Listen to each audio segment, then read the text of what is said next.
with highs in the upper 40s. It's 35 degrees now in Charlotte.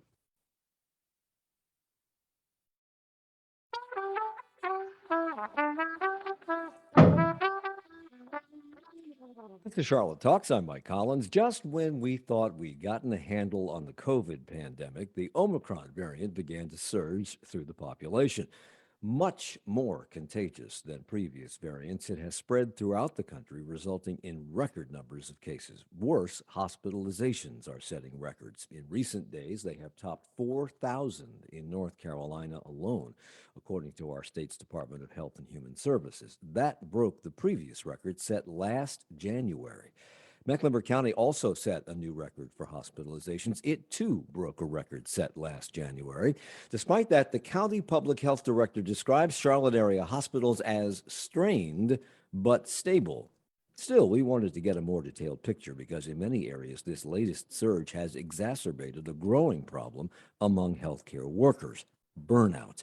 And it is beginning to impact some hospitals' efforts to care for non-COVID patients. If there is good news here, it is that we have vaccines which are effective in decreasing the impact of COVID infections. The trouble is, there is a large number of individuals who will not get the shot, and it is mainly those folks who are taking up hospital beds. Last night, one of our guests, Dr. Katie Passaretti, appeared on CBS Evening News and told Manuel Bajorquez that Atrium Hospital that 1 in 3 people are testing positive for the variant, the Omicron variant, that 156 people in Atrium Hospital system are on life support, 92% of which are unvaccinated. We're going to talk about all that this hour with Doctors Katie Passaretti and Todd Davis, with a little help from WFAE's healthcare reporter, Claire Donnelly. Good morning, Claire. Welcome back. Good morning. Thanks.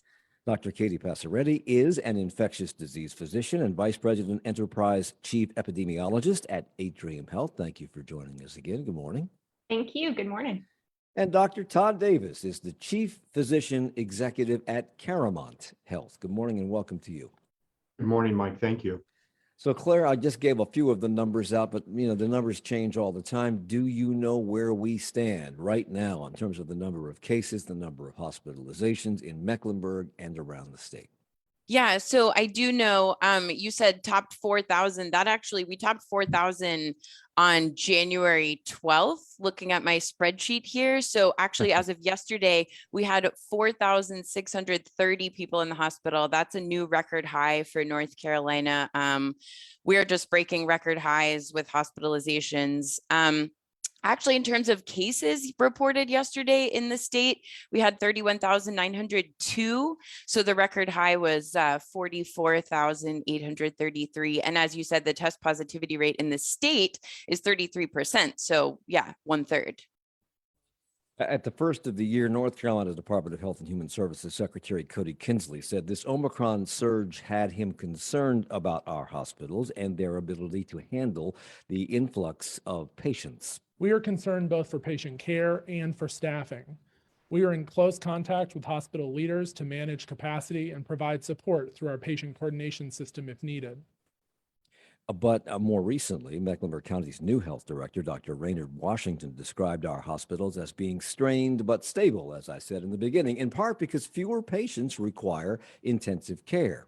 With this current surge, we're not seeing as much admission or much need for some of those more higher acuity care, which is good for the hospital's capacity because, again, patients who are requiring medical ventilation or are requiring intensive care require a lot more staff capacity to be able to manage their care in the hospital. So let me hear from both of our doctors on the panel here this morning. How would you describe the situation in both of your hospital systems? And I'll begin with Dr. Passaretti from Atrium Health. Yeah, strained is certainly one word for it. We do have very high numbers of overall COVID hospitalizations, but to Dr. Washington's point, the strain on ICU that we've seen with prior surges is less so. So lots and lots of patients in the hospital. And the other thing I'd throw on that makes this current surge more complex than our prior surges is that you heard 1 in 3 people are testing positive. Our healthcare workers are impacted by that as well. So we're dealing with these high volumes of patients with healthcare workforce that's being impacted also with COVID infections, out of work. So, you know, it's a very tricky situation right now in all our facilities. Dr. Davis is with Caramount Health Systems. Describe your situation. It's very similar. We actually 2 days ago experienced the highest census that we've ever had, both of overall patients and also with our COVID patients. About 25% of our entire patient population currently is COVID positive. As Dr. Passaretti, our experience is different than the previous surges with the amount of critically ill that we have. It seems like about 25% of the patients who it's a significant reduction. That doesn't tell the whole story though, because like Atrium, we currently have about 270 patients in our home health virtual type of hospital. So we're actually managing almost double the number of patients at home that with COVID than we are in the inpatient setting as we try to manage our resources. Let me get your impression, Dr. Davis, of what's going on here in terms of how we compare to the rest of the country, because earlier on in this pandemic, we were making plans, at least in the Charlotte area, for opening up these big facilities to handle the overflow of patients that hospitals, as they are currently set up, could not handle. And that never materialized. They canceled those plans.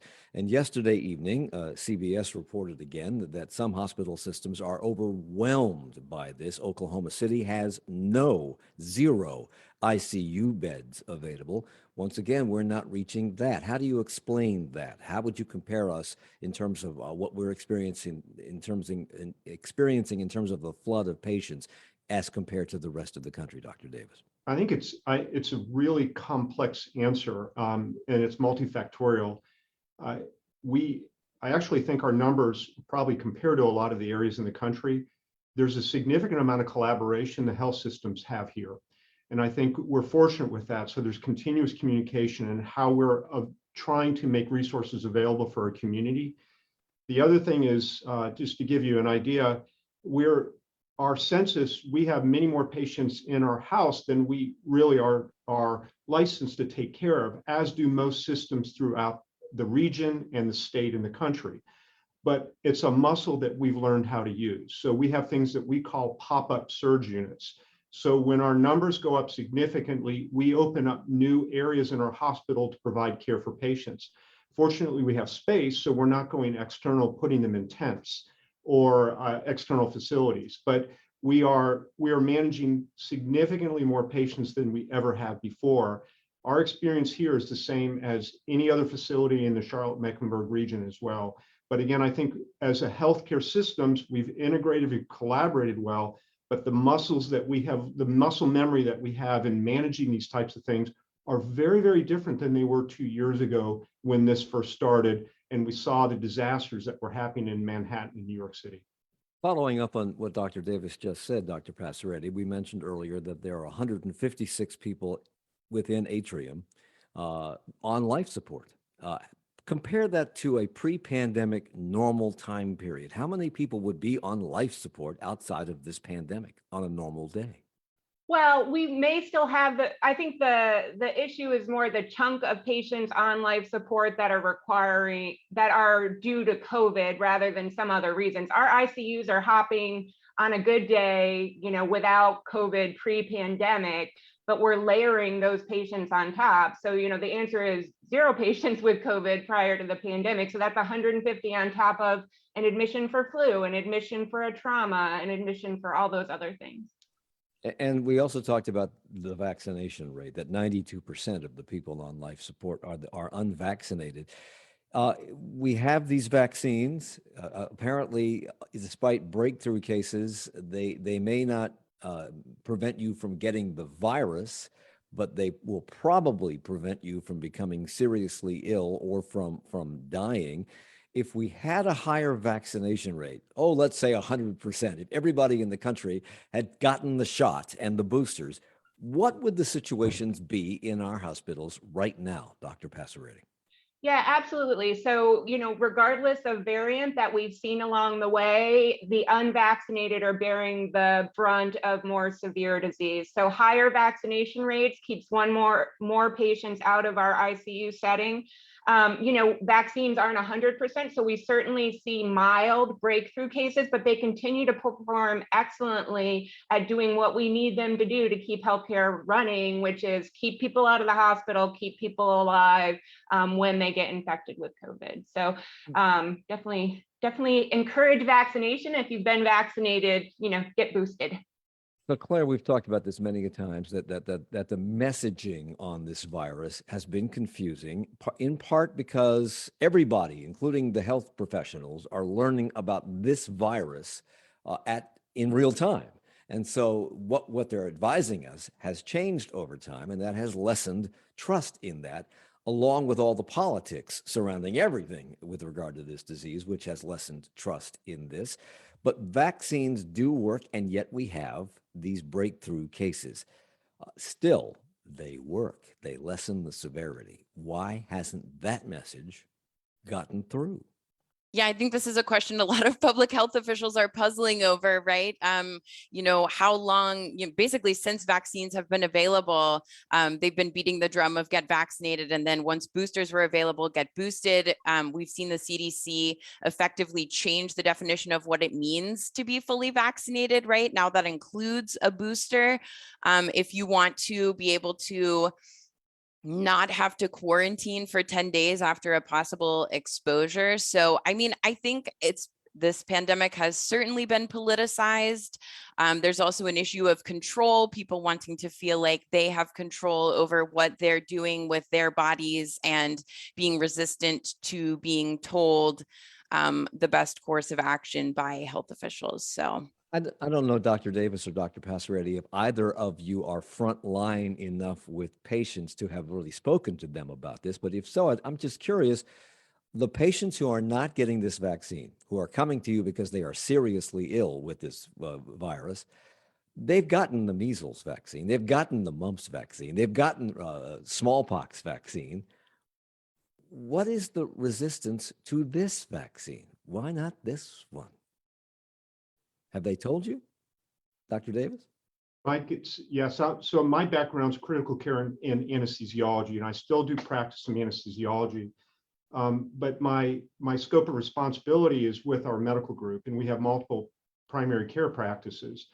And what I speak to my primary care leaders, and when I'm rounding the practices, they really don't have an explanation. It's an extremely emotional topic for people.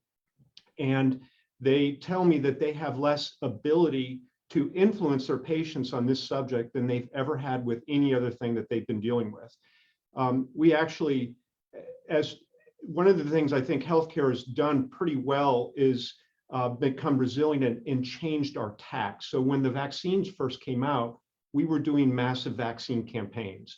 And really what we were doing is providing availability for people that had significant interest. But we found then that as we continued them, we had less interest in it. So we moved the vaccine education availability out into our primary care practices with the hope that those physicians and APPs who've had a long-term relationship with patients would be able to successfully influence them. Dr. Todd Davis is Chief Physician Executive at Caramount Health. He's here along with Dr. Katie Passaretti with Atrium Health and Claire Donnelly, WFAE's healthcare reporter. We'll further talk about the impact of this virus and the influx of patients on hospitals and on healthcare professionals when we come back. Support for Charlotte Talks comes from WFAE members and the Platt family of St. Helena Island, South Carolina. Invest in WFAE by donating your vehicle. We accept SUVs, trucks, RVs, jet skis, even boats. To give, just donate online at WFAE.org/cars. Support for the WFAE car donation program comes from Tyndall Subaru Gastonia, a WFAE sponsor for 12 years. And thank them for that. Well, following the insurrection, ex-President Trump was suspended from Facebook, Twitter, and other social media. And since then, more people have been banned from these platforms. In the aftermath of this deplatforming, studies found that misinformation across those sites dropped by 73%.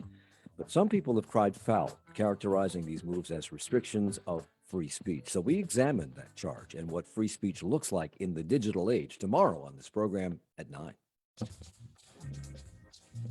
If being more active is a goal for this year, WFAE's Charlotte Walks can keep you moving. Commit to run, walk, cycle, or swim during our virtual step challenge now through February 6th. Registration and information at WFAE.org.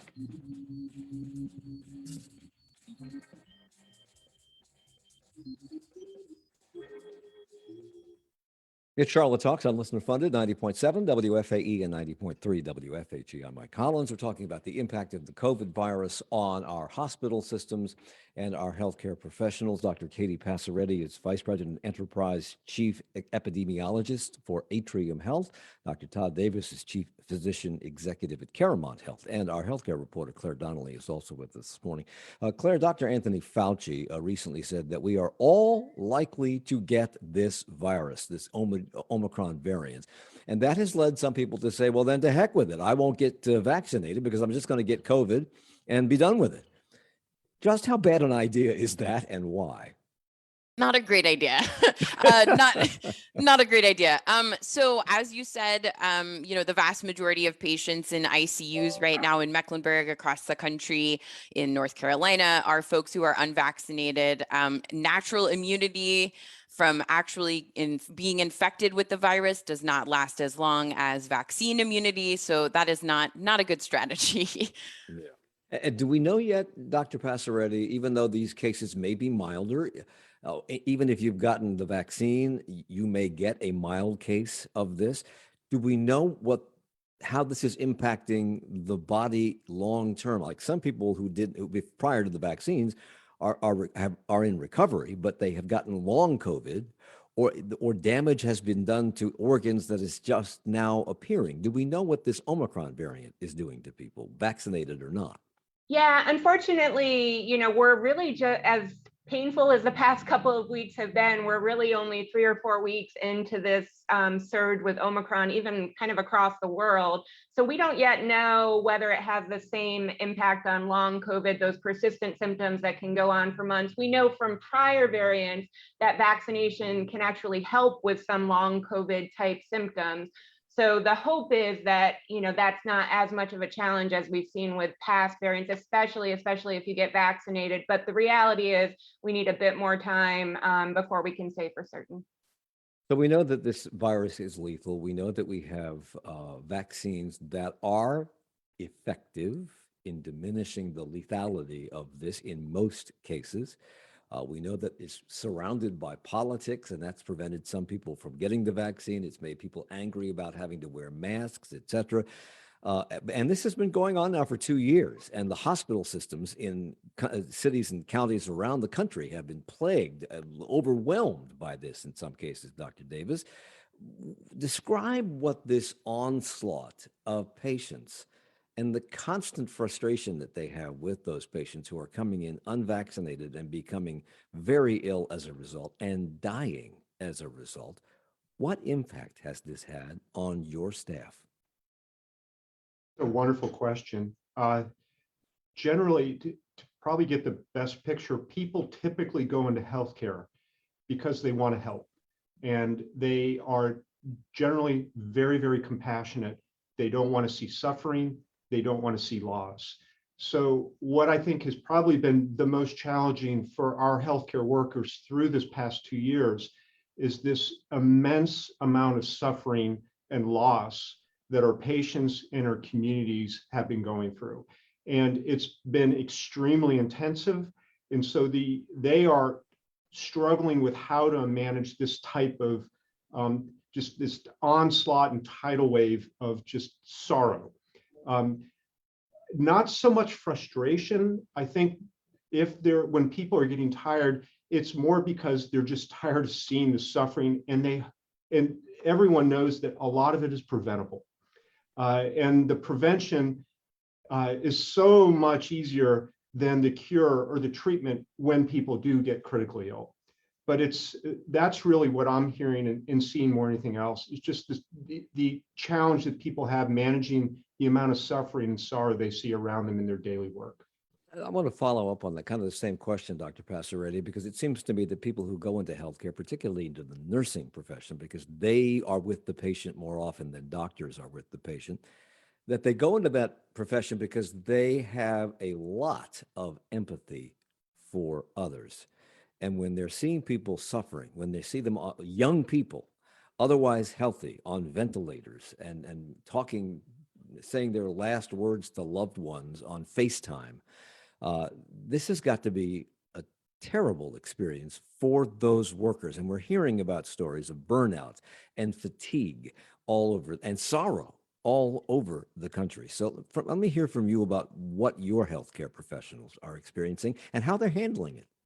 Yeah, exactly. You know, not only is the sense, as Dr. Davis said, that, you know, this is preventable, right? We have a vaccine that could keep you out from our ICU setting. We've had points in the pandemic where a unit is taking care of a whole family, multiple family members that died on the same day or in the same week. And that's like a tremendous emotional toll. It's hard to be a healthcare provider on a good day, but like watching the young people, people that made a personal choice that are now having the implications of that, it's just been heartbreaking for people. And the fact that it's been round after round after round of dealing with the pandemic, right? We think we're done and, oh no, here's another, that's just like exhausting for people. So, you know, morale is challenging. People that have been in the workforce for a long time are saying, not it anymore. I've done my time. So it's just, it is very bad. I'd like to hear from both of you about this, because if you're an empathetic person, and that's why you're in this business, and you're taking care of patients, and you're seeing an abnormally high number of them come into the hospital with a disease for which there is a vaccine that would lessen the severity of your illness, and you didn't take it, you chose not to take it, and over 2 years, people are still choosing not to take it, and as we pointed out, 92% of the people on life support right now at this moment at Atrium Health are the unvaccinated. At what point does resentment on the part of healthcare workers toward those patients kick in, and what's the impact of that? I'd like to hear from both of you about that. Dr. Passaretti. Yeah, so, people are challenged right now. I see infectious disease patients, and, you have to kind of constantly recenter yourself. But some people have been like, why am I doing this at this point when there are tools to kind of, initially everyone was all in, let's say that, and people do great work and continue to care about their patients, but it is really hard day after day after day of dealing with, the same thing and not building up a little bit of that kind of like, wow, I want to help people, but you need to help yourself too. It's definitely been challenging for some people. And, I will say the healthcare workers here at Atrium are absolutely amazing, and they show up day after day and they work through that kind of cognitive dissonance of, what they're dealing with for the vast majority. But, it's a constant battle right now. Dr. Davis. I would echo what Dr. Passaretti said. We're finding how important resilience is through all of this. And I think each person has been working through how to manage the challenges of this pandemic, not only professionally, but personally as well. I'm absolutely struck at the resilience of the healthcare worker and staff, and how incredibly compassionate they are despite the challenges that they're facing. And ultimately, when you're taking care of a patient and they're suffering and you're helping their family, the reasons why this is all happening kind of gets left behind, and you're trying to focus on helping them get through the problems that they're having. And so, I think that's one of the ways that a lot of the healthcare workers try to move through this. They're focusing on trying to get them through today and tomorrow, rather than what maybe led to things bringing them in the hospital to begin with. And Dr. Davis, even prior to the pandemic, we had a healthcare worker shortage, and this pandemic is exacerbating it because people are leaving the profession or they're retiring early, as is the case in many other professions, or these healthcare professionals are out sick because they are susceptible to getting this virus, even if they have been vaccinated. But you say that the healthcare shortage happened even before this pandemic. So I'm curious as to why, given the fact that this is one of the few professions that we can actually point to and say, well, you're a nurse and you're not going to be replaced by automation. So this is a good profession to enter into. Why was there a shortage to begin with? And what is the impact of this pandemic on that shortage? Well, the reasons for the shortage are, again, myriad. It's hard work. It requires oftentimes an emotional investment that can be tiring.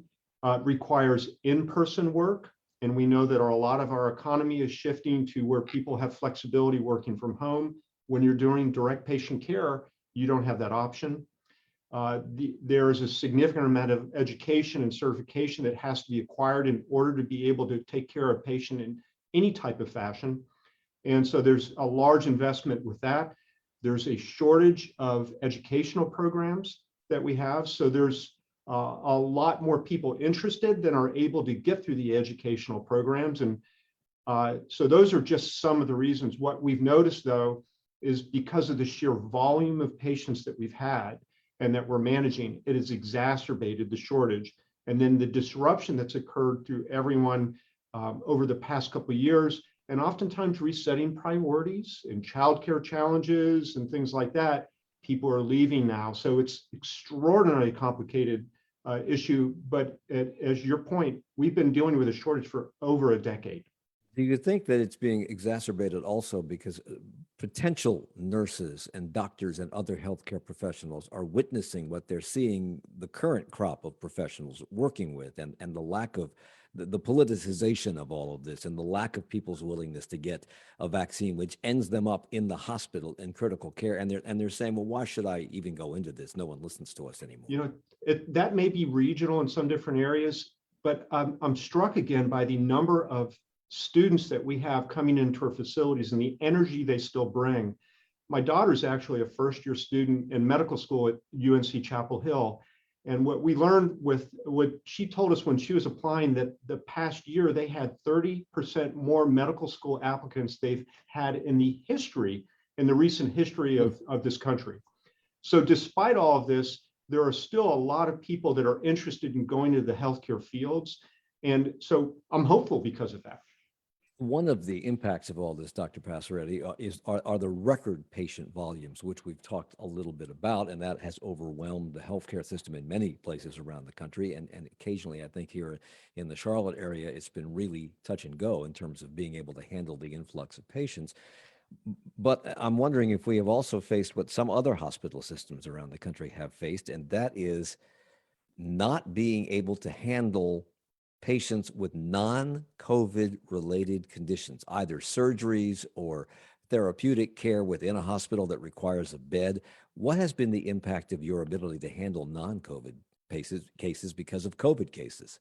Yeah, no, it definitely has had an impact well beyond just the patients infected with COVID. At various points in the pandemic, we've had to delay, and we've done this largely as a healthcare community in this area, kind of in discussion, again, trying to maximize our group resources rather than acting in kind of individual buckets. But there have been points where we've had to delay surgery that we would have otherwise proceeded with because there weren't hospital beds. Or, right now we have our well visits for primary care that are, being pushed out a little bit of time so that we can use those appointments for people with COVID. So, unfortunately, at multiple times along the way, and that doesn't, even mention our ERs are 9 times higher volumes than they've seen in the past, boarding patients, people's ability to get in that initial front door, people coming to EDs for testing when they really could, we really don't want them to do that. All those things have kind of a impact much broader than the individual patients with COVID. Claire Donnelly. I was just going to say, I think, at the beginning, the very beginning, back in March 2020, both Atrium, Novant, probably Claremont too, rescheduled elective surgeries kind of across the board. But now what's happening is that it's sort of this constantly shifting, toolkit that they can pull from. So, as Dr. Passaretti was saying, I think it was last week, Atrium was, rescheduled some 10,000 primary care visits, pushed them out because they've been inundated, the urgent cares, the ERs, with folks looking for COVID tests or coming in COVID positive. So people who need, longer term, just general well visits, chronic disease management, things that can wait a couple of months, they're being asked to reschedule those for a couple of months out. And Go can I ahead, just, Dr. Passaretti. sorry. That's okay, go ahead.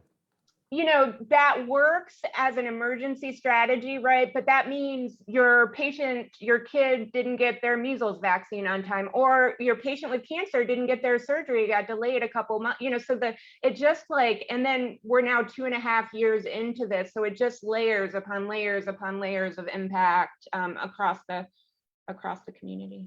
Dr. Davis. Yeah, Claremont has had, as Dr. Passaretti has said, we've been coordinating a lot of this, but Claremont's now in its 4th period where we are not doing non-urgent cases, elective cases in our operating room that require overnight admission. So this has happened 4 times. We've been doing this now for 3 weeks, and that's specifically to open up capacity for the acutely ill in our community. So to her point, patients that require surgery, and let's say it's a large cancer surgery and it's not a time urgent, so it has to be done in a few days, they will get delayed. And that is specifically so we can care for the acute needs in our community at this moment. So this has happened 4 times. Hopefully we're going to be able to come out of that soon as we see this surge start to crest and diminish. But it's been extraordinarily challenging for those patients and their families to manage this. So we know what has happened with our hospital systems in the past due to this, and we know what's happening right now due to COVID. Here's what Governor Roy Cooper has said about the future of this virus. This virus and its variants will continue to be with us for a while, but we're getting better and better at dealing and living with it, and we'll keep doing that. Well, those aren't encouraging words. Do you see this virus, Dr. Passaretti, as something that will now be with us for the foreseeable future, perhaps forever, like the measles and the flu? And if so, what are the implications of that for individuals and for healthcare systems? Yeah, for sure. I think the ship sailed long ago on us getting rid of COVID, eradicating COVID, right? It's going to become one of the respiratory viruses that we deal with every year. We're going to hopefully soon build up enough community protection, immunity from vaccine prior infection that these, massive surges kind of are little waves like we see every flu season with increase in flu cases. It'll become a more that endemic word that gets thrown around, a virus that we deal with, but doesn't have such a huge impact on our ability to kind of keep operations running. I've got 30 seconds here, Dr. Davis. If everybody in the world had gotten vaccinated, would this pandemic ultimately have become an endemic anyway, or is this only because we have people who will not get the vaccine or for whom we cannot supply the vaccine? It's a wonderful question. I have a feeling that the cat was out of the bag and we would have been dealing with it in some type of endemic. That's encouraging. We'll come back with more of this in just a moment at Charlotte Talks on WFAE. Support for Charlotte Talks comes from WFAE members and Mazda of South Charlotte, pledging to help end child hunger in the Carolinas through ongoing support of Second Harvest Food Bank of Metrolina. Details about this initiative at mazdaofsouthcharlotte.com. And Sharon View Federal Credit Union, offering financial services in the Charlotte area, mortgages, investment planning, home equity credit, and more, federally insured by the NCUA. SharonView.org. 2021 saw the United States break more temperature records than any other year since the mid-90s. The West dealt with wildfires. Texas suffered through a deadly cold wave. It is safe to say the United States is feeling the effects of climate change.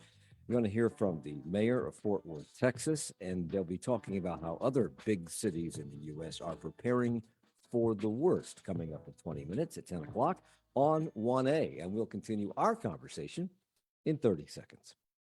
Hi, I'm Mary Louise Kelly. What do your afternoons look like? Wherever you are, whatever you're doing, All Things Considered from NPR News is there. You can catch up while working out, hear a mix of news and stories while mixing up dinner, and you can travel the world with stories that take you there, even if you are stuck in traffic. All Things Considered. Listen every afternoon. Tune in weekdays from 4 to 6:30 on 90.7 WFAE. It's Charlotte Talks on WFAE and WFHE. I'm Mike Collins. We're talking about the impact of the COVID virus on our hospital systems, not just the population. And it's a pretty critical situation for these hospital workers who have been dealing with this now for 2 years. Claire Donnelly is our healthcare reporter here at WFAE News. Dr. Todd Davis is with us, Chief Physician Executive at Atrium Health, and Dr. Katie Passaretti, Infectious Disease Physician and Vice President Enterprise Chief Epidemiologist at Atrium Health. A lot of hospital systems, Dr. Passaretti, around the country see this Omicron surge that we're experiencing right now as a perfect storm. And it came at a time when many hospitals were already overloaded. Hospitals had little or no way to add capacity in terms of beds or staff. That led some systems around the country to begin considering how they might ration care if it came to that. How close have hospital systems in this area come to making those decisions? Yeah, currently, and I think, again, Dr. Davis and I both have mentioned that due to the collaboration amongst the healthcare systems in our area, we haven't actually gotten to the point recently where we've had to discuss rationing of care. We've been able to kind of keep things going, utilizing the playbook that we've put together with prior surges to make sure that we're able to kind of keep treating people and not having to ration care or make those, horrible decisions for a healthcare worker about what to do with a patient, prioritizing patients in a different way. So certainly, the situation is constantly changing, but as of yet, fortunately, we aren't having to have those discussions, at least on my end. There have been so many challenges, Clara, throughout the history of this pandemic, among them testing for various different reasons. And right now, although this is a quickly moving target, testing remains a problem. We not only have tests available to healthcare facilities and their outreach programs, we also have home test kits that you can buy in the pharmacy. And I think just yesterday, the federal government opened a website at which you can order test kits for the home. Which kind of testing is more accurate and more readily available? Wow. So I would say it depends. So it really depends, right? And this has kind of been a moving target with Omicron as well, because as with every new COVID variant, we try to figure out, when is the best time to test? When are you most infectious? Certainly there have been anecdotal stories of those rapid at-home PCR tests, rapid at-home antigen tests, missing infections, giving false negatives, because the way that Omicron, infects you is different than previous variants. It's usually in your throat first, so a nose swab may not detect as early. But I would say across the board, the gold standard for tests has always been PCR. It amplifies the virus, even a small amount, so it will catch it earlier in your infection. But now the problem, if I'm not mistaken here, and correct me if I'm wrong, the problem with those tests is quite often you go in, you have the test done by a professional, and then you wait to get the results back. And by the time you get the results back, they're not accurate anymore because it's beyond the period of time when you need to know the information. Is that correct? Right. That's been a problem throughout the whole pandemic, right? Is the delay in the turnaround time, just because not only of testing volume, but the way that the process of running a PCR test works. You can't turn it around as quickly. There are several layers of steps you have to go through to run that test. Yeah. So, Dr. Davis, how important in your mind is getting a test? When should you get the test? And of the two kinds of tests, the one you get from professionals, the one you order at-home testing kit, which is the more reliable? So the PCR is without a doubt the most reliable. It has the highest efficacy rate, but access to them, as Claire was just talking about, is a challenge. Health systems, we have in-house PCR tests that we do. Typically, the turnaround for those are very rapid. They're oftentimes many times more sensitive than PCR tests that are available in the outpatient community areas. The challenge with that is actually the resourcing to make those types available to people. So typically the in-house PCR tests that we offer are generally mostly for patients that are coming into the hospital that we need a very quick identification whether or not they're testing positive. The outpatient, excuse me? I was going to say, when should you get the test? Because you don't want to clog the system up, and there are only a certain number of tests that are available. When should I get one? Right. Well, and Omicron is a completely different beast than what we saw with Delta and Beta and Alpha. So typically with Omicron the onset of symptoms occurs extremely rapidly. And so what we recommend is when you start to become symptomatic, you get the test. If you've had an exposure to someone and you don't have symptoms, antigen tests probably are not going to be able to give you relevant information because the viral loads that you would have probably aren't, if you are positive, or would not be high enough to make the antigen test positive. And once again, you can still have this virus and be asymptomatic, meaning you're showing no symptoms whatsoever, but you could spread the virus to somebody else who may be immunocompromised, and that is why we wear masks, and that is why we get vaccinated. Is that true? Correct. Actually, what's estimated is 40% of people that do develop Omicron are going to be asymptomatic, or their symptoms would be so mild they wouldn't even consider themselves sick. And we also know that often the viral loads are highest before you develop symptoms. So that's why masking is so important, and why we as healthcare professionals are so intent on making sure that we protect ourselves and our patients by masking continuously. Passaretti. Yeah, I was just going to say the other thing is, there are people where that test result is super, super important. You need potential treatment if you get tested, if you have symptoms, you're a high risk group, you live with a high risk person. Like those are the people that we need to make sure have access to tests because it impacts their clinical management. So, I do think the messages also need to be, yes, testing is bad. These are the people that absolutely need testing. Everyone else, you really need to stay home if you're sick and wear your mask, right? That protects everyone. It gets you through that kind of infectious period. And that's how we as a community get through this, as has been pointed out a couple of times, this challenging availability of resources and whatnot. Claire, I know you wanted to chime in at one point. Do you still want to chime in on this? I did. I just was going to echo what Dr. Passaretti said, which is that the guidance with Omicron has been, if you think that you have it and it's hard to get a test, please just assume that you have it and don't run the risk of exposing other people. The key to this is for people to become vaccinated. And there have been efforts at the federal level to make that happen, one of which was shot down last week by the U.S. Supreme Court. They decided that President Biden's goal of getting everybody vaccinated through their employers, if you want to work at a company with 100 or more employees, they decided that was unconstitutional, but they did let stand the orders surrounding healthcare workers. What is the situation, Claire, with healthcare workers here at the major hospital systems? Are most of the people vaccinated in those systems? Yes, so both Atrium and Novant mandated vaccinations, Caramont as well.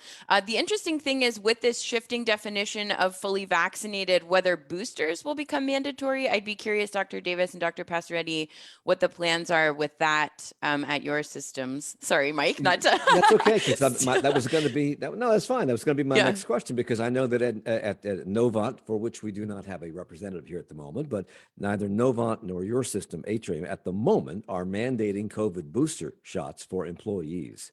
Why not? Yeah, so those are very actively evolving discussions, I would say. So boosters are recommended at a certain time frame, right? So we continue to educate, encourage people to get their booster, but especially as we get further into this, there will be ongoing discussions about whether or if we end up in a situation like the flu shot where we need Why are there any discussions whatsoever? I mean, we have heard from the major domo healthcare professionals at the federal level with Centers for Disease Control, et cetera, that everybody should become boosted, essentially, everybody in the regular population. So if the regular population is being encouraged to do this, why aren't frontline healthcare professionals who interface with the unvaccinated going to get the booster shot? Because they could be spreading this virus because they've become their own vaccinations have become less virulent. They could be becoming more susceptible to getting the virus. Why is this even a discussion among healthcare professionals? And are you setting the right example for the public at large by continuing to prevaricate on this? Yeah, as you know, an infectious disease doctor, I'm team vaccine all the way, but there are other considerations that go into kind of the decision to mandate things and recommendations beyond the science. But in theory, I completely agree with you. Do you mandate people getting vaccines in your hospital system for all the normal things we always get vaccinated for? Does the federal government not mandate that you get a vaccine if you're going to go to some strange foreign country for which we have no immune response, that they mandate that you get a vaccination before you go to that country? What's so different about this?